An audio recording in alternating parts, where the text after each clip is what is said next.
बेगूसराय प्रमंडल बने, high court का यहाँ बेंच बनना चाहिए, जैसे उत्तर प्रदेश में लखनऊ और इलाहाबाद बेंच। एयरपोर्ट नहीं बनना, एम्स यहाँ से चला जाना, दिनकर जी के नाम पर विश्वविद्यालय नहीं बनाया जाना। बेगूसराय के साथ राजनीतिक व्यवस्था ने श्री बाबू के बाद से लगातार भेदभाव किया। मैंने बेगूसराय में सांसद खेल महोत्सव का आयोजन किया है, जो 26 तारीख को शुरू हुआ और 12 तारीख को जिसका समापन होगा, जिसमें लगभग 3000 खिलाड़ी भागीदारी दिखा रहे हैं। देखिए, बिहार की मिट्टी में प्रतिभा भरी पड़ी है, खेल की भावना और खेल खेलने का उत्साह भरा पड़ा है, लेकिन राजनीति और आर्थिक गतिविधियां इतनी हावी होती हैं कि बाकी आयाम छूट जाता है। जिस राज्य में 2014 में भारी बहुमत से नरेंद्र मोदी जीत कर गए, यह दिखाता है कि इस राज्य के मूल पिंड में, मूल चरित्र में जाति और संप्रदाय नहीं, समाज अपने उन सामाजिक आयामों से जिंदा रहता है जो उसमें जीवंतता देता है, जिसमें खेल और कला का बहुत महत्वपूर्ण योगदान है। और बिहार विकास तभी करता है जब हम अपने चरित्र को पहचानते हैं। बिहार कितना लोकतांत्रिक है, इसका उदाहरण पूरी दुनिया में नहीं मिलेगा। नमस्कार, मैं हूं साकेत कुमार, आप सभी का स्वागत करता हूं केवी स्टूडियो बिहार में। अभी मेरे साथ राज्यसभा सांसद राकेश सिन्हा सर हैं और आज जो है पीसी रखा गया था और इसी सिलसिले में मैं भी आया और इनसे सर से बात करता हूं कि आज जो किस मुद्दा पे जो है आज पीसी रखा गया था। सर देखिए, सांसद खेल प्रतियोगिता जिसे जो प्रधानमंत्री जी की प्राथमिकता का विषय है, इसके पीछे प्रधानमंत्री माननीय नरेंद्र मोदी जी का उद्देश्य यह है कि जनप्रतिनिधि सामान्य क्षेत्रों में, दूर दराज के क्षेत्रों में जाकर खिलाड़ियों का उत्साह वर्धन करें, प्रतियोगिता कराकर उनको जिले स्तर, राज्य स्तर, राष्ट्र स्तर पर लाने की कोशिश करें। उसी की प्रेरणा से मैंने बेगूसराय में सांसद खेल महोत्सव का आयोजन किया है, जो 26 तारीख को शुरू हुआ और 12 तारीख को जिसका समापन होगा, जिसमें लगभग 3000 खिलाड़ी भागीदारी दिखा रहे हैं। बिहार में सर ऐसे बहुत सारे खिलाड़ी हैं या कलाकार हैं, जैसे हाल फिलहाल में एक समस्तीपुर का एक लड़का आप सुनने में आया होगा, अमरजीत जयकर, जो कि बहुत अच्छे सिंगर थे, लेकिन उनके आवाज़ को सुनकर हमारे सोनू सूद जो कि मुंबई से उनके लिए टिकट भिजवाया बाकायदा और डायरेक्ट उनको मुंबई बुलाया अपने फिल्म में काम करने के लिए। तो ये बहुत मायने रखता है हमारे बिहार के बच्चे के लिए, खास करके प्लेटफॉर्म मिल नहीं रहा है बच्चों को, आज के युवाओं को, खिलाड़ियों को, ताकि वो आगे इंटरनेशनल तक जाकर खेले और हमारे बिहार का नाम करे। उसके लिए क्या सरकार करे? देखिए, बिहार की मिट्टी में प्रतिभा भरी पड़ी है। सिर्फ प्रतिभा को पहचानने, उनको प्रोत्साहित करने, उनको प्रश्रय देने की आवश्यकता है।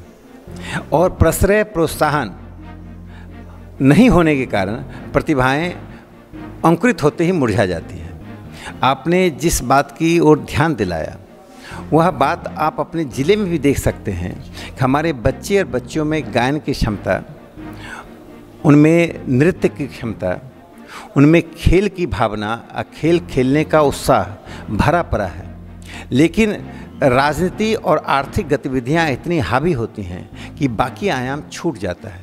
एक समाज राजनीति से नहीं, समाज अपने उन सामाजिक आयामों से जिंदा रहता है जो उसमें जीवंतता देता है, जिसमें खेल और कला का बहुत महत्वपूर्ण योगदान है। इसी के तहत प्रधानमंत्री जी ने अपने लोकसभा, राज्यसभा के सांसदों से हाथ जोड़कर निवेदन किया है, आग्रह किया है कि आप अपने क्षेत्र जाइए और इस तरह की प्रतियोगिता कराइए। उनका उद्देश्य है कि जो गांव में, कस्बों में खिलाड़ी है, उसको पता चले कि उसकी सुध लेने वाला, उसके खेल के प्रति उत्साह को प्रश्रय देने वाला राजनीतिक व्यवस्था अभी जीवित है। सर, राजनीतिक की जब बात आती है और हाल फिलहाल में 2024 में लोकसभा की चुनाव भी होने वाली है, तो सर इसमें जो भी तमाम पार्टी के लोग हैं जाति धर्म की बात करते हैं, तो इसको आप किस रूप से ले रहे हैं? और जिस प्रकार से बिहार सरकार अभी जातीय जनगणना करके द्वेष का भावना फैलाने का काम कर रहे हैं समाज में कि वो इस कास्ट के हैं, वो इस जाति का है, तो ये कितना हद तक सही है?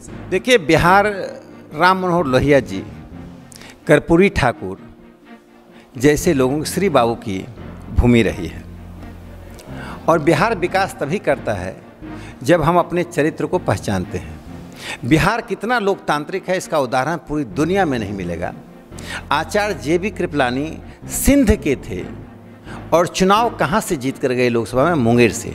सिंध और मुंगेर की दूरी, कृपलानी सिंधी थे मुंगेर में शायद एक भी सिंधी वोटर नहीं था।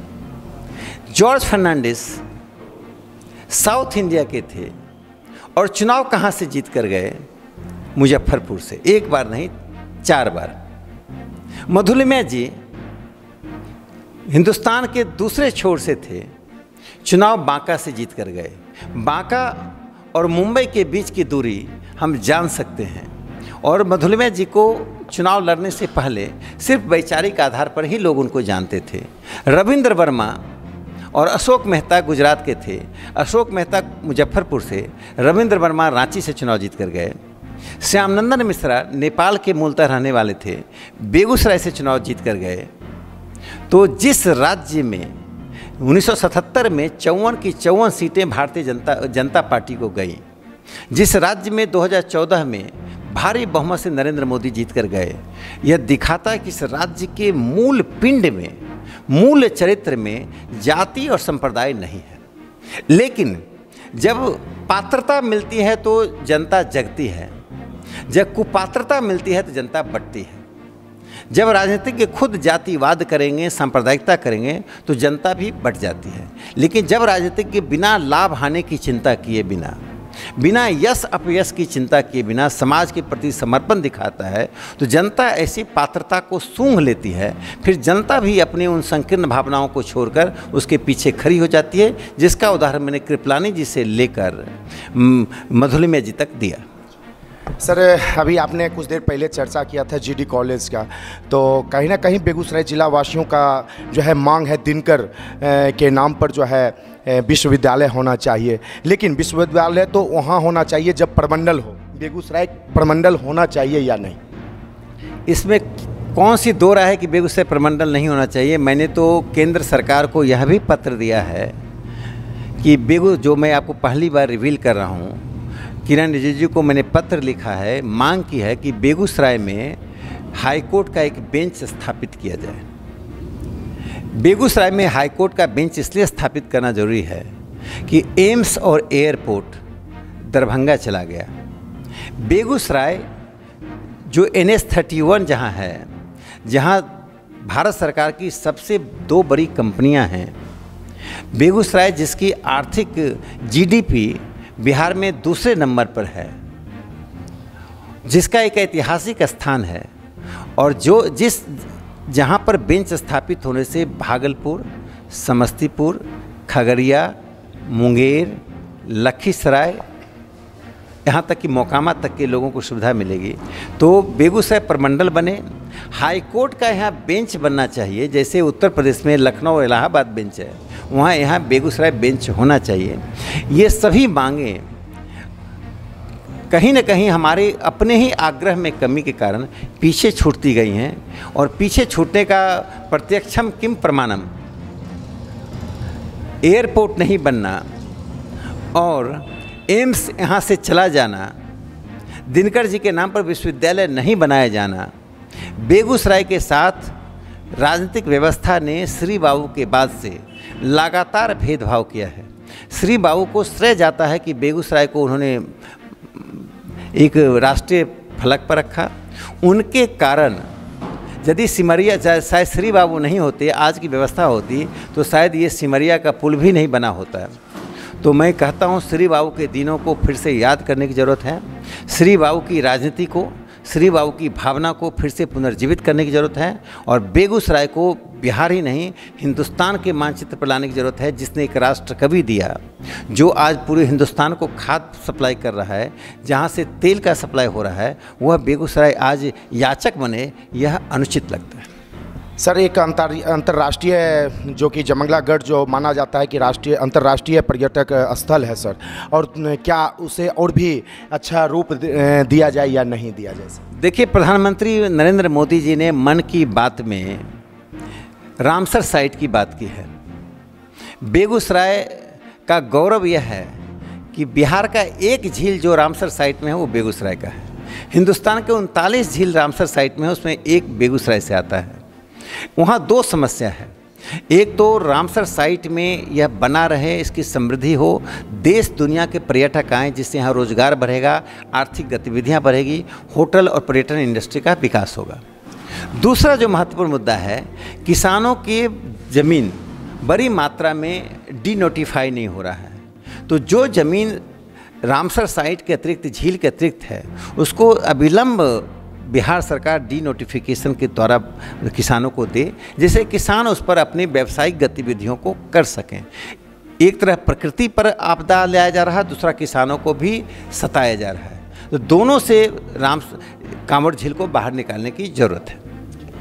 सर, आखिरी सवाल मैं लेना चाहूँगा, क्योंकि कानून सबके लिए बराबर होता है और हाल फिलहाल में जो है आज एक देश के जवान, आर्मी जवान के साथ जो बिहार पुलिस के द्वारा जो आपत्तिजनक रूप से उन्हें दौड़ा कर मारने का काम किया गया है और उन्हें जो है पुलिस मतलब उनको जो है अंदर भेज दिया गया, जेल भेज दिया गया आर्मी जवान को, और बिहार पुलिस वाले को जो है केवल लाइन हाजिर कर दिया गया। ये कितना हद तक सही है? देखिए, बिहार कार्ल मार्क्स का जो राज्य विहीन समाज की कल्पना थी ना, कि स्टेटलेस सोसाइटी, नीतीश कुमार जी ने कार्ल मार्क्स के उस सपने को साकार कर दिया है। बिहार में राज्य नाम की चीज़ नहीं है।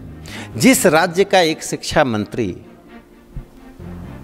महाकवि तुलसीदास जी को कटघरे में खड़ा करे, रामचरितमानस की बौद्धिकता और उसके बौद्धिक पर सवाल खड़ा कर दे, और वह भी असभ्य, अमर्यादित भाषा में और अमर्यादित असभ्य तरीके से, उस राज्य की पुलिस को क्या प्रेरणा मिलती है वह सेना के जवान के साथ हुए व्यवहार से दिखाई पड़ता है। तो मैं नीतीश जी को धन्यवाद देता हूं कि कार्ल मार्क्स का जो सपना लेनिन पूरा नहीं कर पाया, स्टालिन पूरा नहीं कर पाया, माओ पूरा नहीं कर पाया, केरल के पिनियारी विजयन नहीं पूरा कर पाए, वो पूरा कर रहे हैं। बिहार को उन्होंने राज्य विहीन बना दिया है। सर, सभी लोग आते हैं, किसान की बात कोई नहीं करते हैं, तो किसान का जो दयनीय स्थिति अभी चल रहा है, बिल्कुल जैसे अभी का हाल देखा जाए, अभी आलू का खेती 3 से 4 रुपये लेने वाला कोई नहीं मिलता है और किसान खेत में चाहते हैं कि आलू को मैं सड़ा के छोड़ दूं, तो आखिर हद तक कहाँ जाए किसान? उसके बारे में सर देखिए, इसका एक निदान है कि बेगूसराय में प्रोसेसिंग इंडस्ट्री का विकास हो, फूड प्रोसेसिंग इंडस्ट्री का। जैसे ही फूड प्रोसेसिंग इंडस्ट्री बनेगा, किसानों के आलू का, किसानों के टमाटर का, किसानों की सब्जियों का, जिनकी आयु बहुत कम होती है, जिनको आप बहुत कम देर तक सुरक्षित संरक्षित रख सकते हैं, और सभी किसानों के पास इतनी क्षमता नहीं है कि व्यावसायिक तरीके से उसको सुरक्षित रख सकें, तो प्रोसेसिंग इंडस्ट्री ही इसका एक निदान है।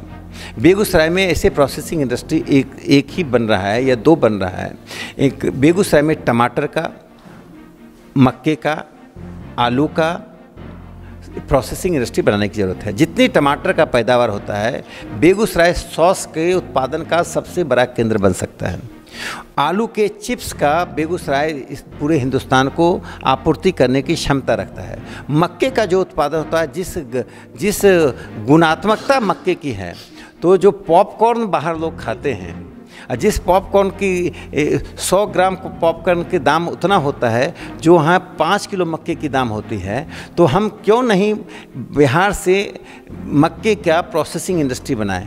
तो इसका निदान एकमात्र है कि बेगूसराय के औद्योगिकरण की गति को सिर्फ एनटीपीसी और फर्टिलाइज़र तक सीमित नहीं रखकर, सिर्फ कोको कोला और कैंपा कोला तक सीमित नहीं रखकर, हम प्रोसेसिंग इंडस्ट्री तक जाएं जो किसानों के हित को प्रत्यक्ष रूप से प्रभावित करता है। तो अभी आप सुन रहे थे राज्यसभा सांसद राकेश सिन्हा सर को, और बहुत सारे मुद्दे पे मैंने बात किया और बहुत अच्छा लगा सर से बात करके। आप इस तरह का वीडियो देखने के लिए हमारे केवी स्टूडियो के डॉक्टर रोशन कुमार को फेसबुक पेज पे सब्सक्राइब करें, यूट्यूब पर स्टार्स ऑफ बिहार को सब्सक्राइब के लिए करते रहें, और तब तक के लिए बने रहें। कैमरामैन विकास के साथ मैं साकेत कुमार, धन्यवाद।